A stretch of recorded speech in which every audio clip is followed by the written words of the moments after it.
નમસ્કાર વિદ્યાર્થી મિત્રો, એજ્યુદર્શન ચેનલમાં આપ સૌનું સ્વાગત છે।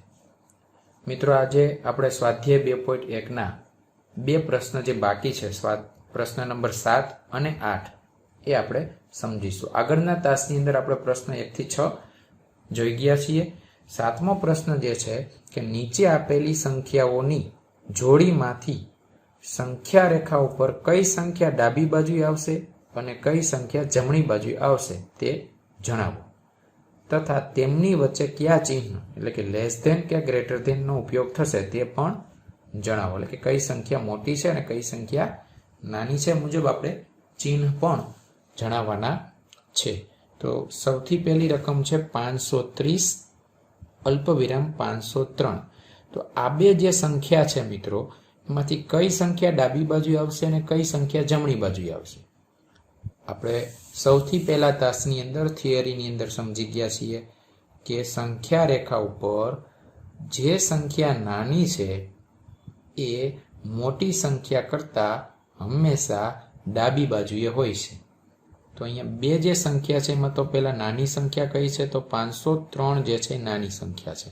તો 503 જે છે એ ડાબી બાજુએ અને 530 છે એ જમણી બાજુએ હોય। હવે આપણે એમની વચ્ચે ચિહ્ન મૂકવાનું છે। તો 530 જે છે એ 503 કરતા મોટા છે ને મોટા છે, તો આપણે આ ચિહ્ન મૂકવું પડશે ગ્રેટર ધેનનું, કે 530 એ 503 કરતા મોટા છે।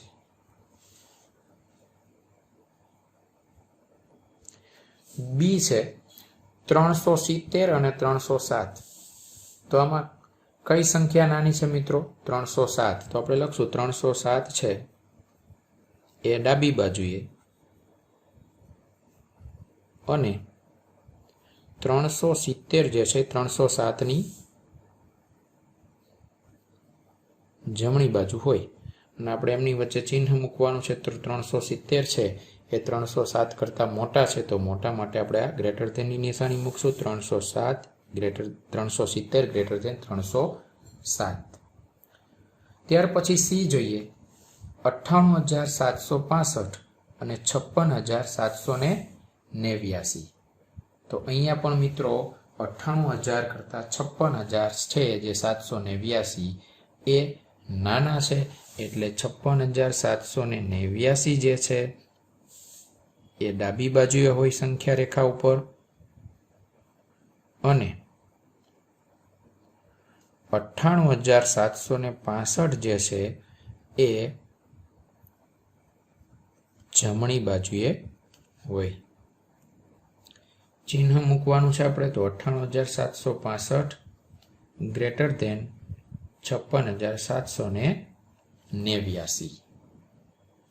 ત્યાર પછી ડી છે 98,30,415 અને બીજી સંખ્યા છે 1,23,001। તો આપણે અહીંયા સંખ્યા જોઈને કહી શકીએ કે 98,000 છે, 98 લાખ જે છે એ 1 કરોડ કરતા નાની છે, અને નાની સંખ્યા છે એ મિત્રો સંખ્યા રેખા ઉપર કઈ બાજુ હોય?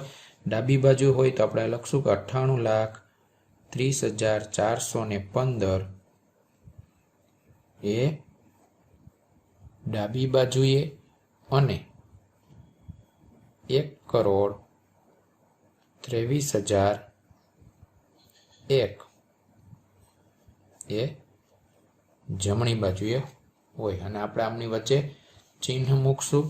તો આપણે પહેલા સંખ્યા લખીએ 98,30,415 અને 1,23,001। તો જે સંખ્યા મોટી છે એ બાજુ આપણે ચિહ્ન મૂકશું। તો આપણે અહીંયા મૂકશું લેસ ધેનની નિશાની, એટલે કે 98,30,415 જે છે એ 1,23,001 કરતા કેવા છે? નાના છે, એટલે આપણે લેસ ધેનની નિશાની મૂકેલી છે। તો આ રીતે આપણે સંખ્યાને નાની મોટી ચિહ્ન વડે દર્શાવી શકીએ અને સંખ્યા રેખા ઉપર કઈ બાજુ આવેલી છે એ પણ જાણી શકીએ। પ્રશ્ન નંબર 8 છે મિત્રો કે નીચે આપેલ વાક્યોમાંથી કયું વાક્ય ખરું છે અને કયું વાક્ય ખોટું છે એ જણાવો. તો એમાં સૌથી પહેલું વિધાન છે કે શૂન્ય એ સૌથી નાની પ્રાકૃતિક સંખ્યા છે. મિત્રો, તમે પૂર્ણ સંખ્યા અને પ્રાકૃતિક સંખ્યાનો ભેદ જે છે એ આગળ સમજી ગયા છો કે પ્રાકૃતિક સંખ્યાની શરૂઆત ક્યાંથી થાય છે? તો 1 થી થાય છે. જ્યારે પૂર્ણ સંખ્યાની શરૂઆત ક્યાંથી થાય છે? 0 થી થાય છે. તો અહીંયા આપણને શું કીધું છે? પ્રાકૃતિક સંખ્યા. તો પ્રાકૃતિક સંખ્યા નાનામાં નાની જો પૂછવામાં આવે તો 1 થાય, પણ અહીંયા તો 0 કીધેલી છે, એટલે 0 છે એ નાનામાં નાની પ્રાકૃતિક સંખ્યા કહી શકાય નહીં. એટલા માટે આ વિધાન છે એ ખોટું છે. બી છે 400 એ સંખ્યા 399 પહેલા આવતી સંખ્યા છે. હવે 399 પહેલા શું આવે? તો 1 બાદ કરો એ, તો આમાંથી 1 બાદ કરો તો 398 આવે, 400 આવે નહીં. એટલા માટે આ 400 છે એના પછીની સંખ્યા છે, એટલે આ વિધાન છે એ ખોટું છે. ત્યાર પછીનું વિધાન સી જે છે કે શૂન્ય સૌથી નાની પૂર્ણ સંખ્યા છે. હમણાં જ આપણે વાત કરી કે પૂર્ણ સંખ્યાની શરૂઆત જે છે એ 0 થી થાય છે, એટલા માટે સૌથી નાનામાં નાની સંખ્યા પૂર્ણ સંખ્યા એ શૂન્ય કહી શકાય. એટલે આ વિધાન છે એ સાચું છે. ડી 600 એ સંખ્યા 599 પછીની આવતી સંખ્યા છે.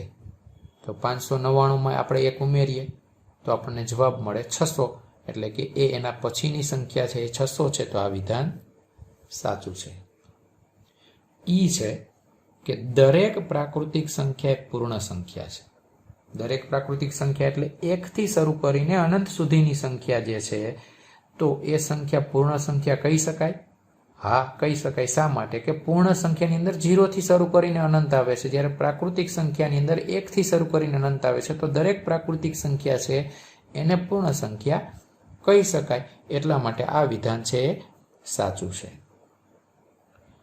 એફ છે દરેક પૂર્ણ સંખ્યા એ પ્રાકૃતિક સંખ્યા છે. હવે દરેક પૂર્ણ સંખ્યા પ્રાકૃતિક કહી શકાય મિત્રો? વિચારો જી, ન કહી શકાય. શા માટે? તો 1 થી શરૂ કરીને અનંત સુધીની સંખ્યા છે પ્રાકૃતિક કહી શકાય, પણ 0 જે છે એ સંખ્યા છે કે જે દરેક પૂર્ણ સંખ્યા એ પ્રાકૃતિક સંખ્યા છે કે નહીં?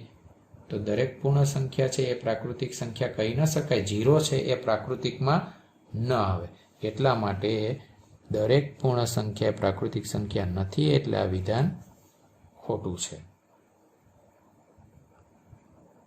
2 અંકોની પૂર્ણ સંખ્યાની પહેલા જી છે કે કોઈ પણ 2 અંકોની પૂર્ણ સંખ્યા હોય એની પહેલા આવતી સંખ્યા છે 1 અંકની ન હોઈ શકે. વિચારો જી તમે કે 2 અંકની પૂર્ણ સંખ્યાની પહેલાની સંખ્યા છે એ 1 અંકની ન હોઈ શકે. તો 10 જે છે એ 2 અંકની પૂર્ણ સંખ્યા છે અને એની પહેલાની પૂર્ણ સંખ્યા કોણ થાય? તો 9 છે. એ કેટલા અંકની કહેવાય? 1 અંકની. તો એવું કીધું ન હોઈ શકે, પણ હોઈ શકે. એટલા માટે આ વિધાન પણ ખોટું છે. એચ 1 એ સૌથી નાની પૂર્ણ સંખ્યા છે. તો આ વિધાન હમણાં આપણે આગળ એક જોઈ ગયા હતા કે શૂન્ય છે એ સૌથી નાની પૂર્ણ સંખ્યા છે. એ વિધાન સાચું હતું. તો 1 છે એ સૌથી નાની પૂર્ણ સંખ્યા કહી શકાય? ન કહી શકાય. તો આ વિધાન ખોટું છે. આઈ પ્રાકૃતિક સંખ્યા 1ની પહેલા આવતી કોઈ સંખ્યા નથી. તો પ્રાકૃતિક સંખ્યાઓ જે છે કે જેની શરૂઆત 1 થી થાય છે એની પહેલા કોઈ સંખ્યા આવે? પ્રાકૃતિક સંખ્યા ન આવે. તો આ વિધાન છે એ સાચું છે કે એની પહેલા કોઈ પ્રાકૃતિક સંખ્યા આવતી નથી. જે પૂર્ણ સંખ્યા 1ની પાસે તેની પહેલા આવતી કોઈ સંખ્યા નથી. તો પૂર્ણ સંખ્યા જે છે એ 1ની પાસેની પહેલા આવતી કોઈ સંખ્યા છે? હા છે. કોણ? 0, કારણ કે પૂર્ણ સંખ્યાની શરૂઆત 0 થી થાય છે. તો અહીંયા તો એવું કીધેલું છે કે આવતી કોઈ સંખ્યા નથી. તો આ વિધાન છે એ ખોટું કહેવાય. કે છે પૂર્ણ સંખ્યા 13 એ સંખ્યાઓ 11 અને 12 ની વચ્ચે આવે છે. હવે 13 છે એ 11 અને 12 ની વચ્ચે આવે કે 12 પછી આવે? તો 13 છે તો 12 પછી આવે છે, એમની વચ્ચે આવતી નથી, તો આ વિધાન પણ ખોટું છે. એલ છે કે પૂર્ણ સંખ્યા 0 પાસે તેના પહેલા આવતી કોઈ સંખ્યા નથી. એટલે કે પૂર્ણ સંખ્યા જે 0 છે એની પાસે અને એની પહેલા કોઈ પૂર્ણ સંખ્યા આવે ન આવે. તો આ વિધાન છે એ સાચું છે, કારણ કે કોઈ એવી સંખ્યા નથી કે જે 0 પહેલા આવતી એવી પૂર્ણ સંખ્યા હોય. અને સૌથી છેલ્લું જે એમ છે કે 2 અંકોની સંખ્યા પછી આવતી સંખ્યા એ હંમેશા 2 અંકની જ હોય છે. 2 અંકોની સંખ્યા પછીની આવતી સંખ્યા છે હંમેશા 2 હોય છે.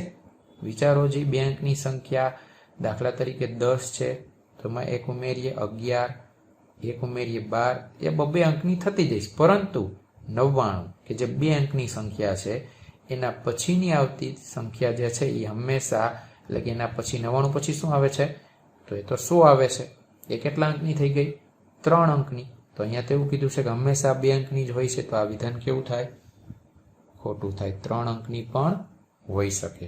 તો મિત્રો, આ રીતે આપણે થિયરી જે સમજી ગયા છીએ એના આધારે આપણે આ ખરા ખોટાના વિધાનો છે એ આપણે લખી શકીએ અને જાણી શકીએ. તો અહીંયા આપણું જે સ્વાધ્યાય 2.1 જે છે એ અહીંયા પૂરું થઈ છે. આગળના તાસની અંદર આપણે મિત્રો પૂર્ણ સંખ્યાના ગુણધર્મોની સમજ મેળવવાની છે ને એના આધારે જ આપણે એના પછીનું સ્વાધ્યાય છે એ ગણી શકશું. તો હજુ તમે ચેનલને સબસ્ક્રાઇબ નથી કરી તો ચેનલને સબસ્ક્રાઇબ કરી લો, જેથી કરીને તમને આગળના નવા વિડીયો છે સારી રીતે તમને મળી શકે અને સમજી શકો. તો આપણે આગળના તાસની અંદર પૂર્ણ સંખ્યાના ગુણધર્મો વિશે જાણીશું. ત્યાં સુધી આવજો. આભાર.